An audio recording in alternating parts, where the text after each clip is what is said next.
Tadi Pak Menteri bilang. Dinas Peternakan dan Kesehatan Hewan Kalimantan Timur memastikan daerahnya masih terbebas dari ancaman penyakit mulut dan kuku atau PMK pada sapi ternak dan hewan berkaki empat lainnya hingga Senin siang. Kepala Dinas menyampaikan hal ini agar masyarakat tetap tenang mengingat saat ini akan menyambut Hari Raya Kurban 1443 Hijriah. Setelah melakukan rapat koordinasi bersama Kementerian Kehewanan yang dihadiri 10 kota kabupaten se-Kalimantan Timur itu, Kepala Dinas menghimbau untuk seluruh daerah kota kabupaten segera melakukan pemantauan, pemeriksaan secara menyeluruh dan rutin untuk selanjutnya melaporkan kepada Dinas Provinsi. Pihaknya pun sudah menurunkan tim untuk memeriksa kondisi sapi ternak dan sapi potong di beberapa daerah.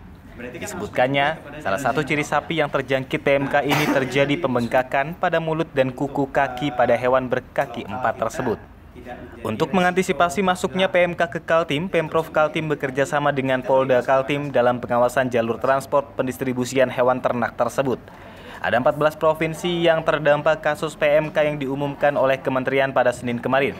Salah satu provinsi merupakan provinsi penyalur ke Kaltim.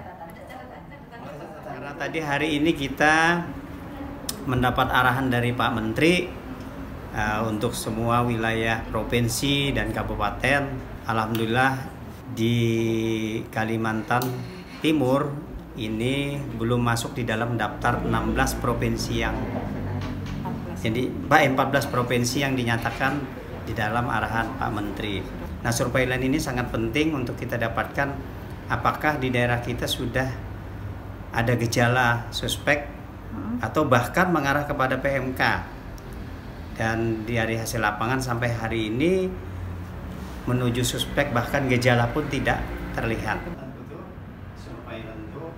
Kepala Bidang Kehewanan Dinas Keswan Kaltim yang juga merupakan dokter hewan di Kaltim menyebut bahwa PMK ini hanya akan menular pada hewan berkaki empat saja, bukan ke manusia.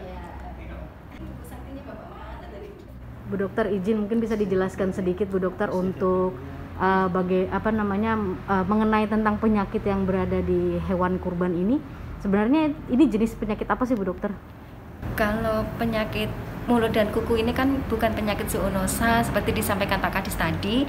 Artinya bahwa penyakit PMK ini tidak menular ke manusia. Jadi Bu Dokter, mungkin bisa dijelaskan sedikit untuk penyakitnya sendiri, seperti yang katanya ada pemeriksaan di kuku dan mulut sapi itu apa itu Bu Dokter? Jadi penyakit mulut dan kuku ini kan penyakit yang disebabkan oleh virus. Jadi masa inkubasinya 1 sampai 14 hari. Tanda-tanda klinis yang patognomonis atau menciri tentang PMK yaitu adanya lesi-lesi atau luka di mulut, lidah sampai di area mulut dan di kaki, kuku, di kuku kaki. Meski Kaltim masih terbebas dari PMK, namun pihaknya tetap menghimbau warga tetap waspada karena penyebarannya sudah berlangsung di 14 provinsi se-Indonesia.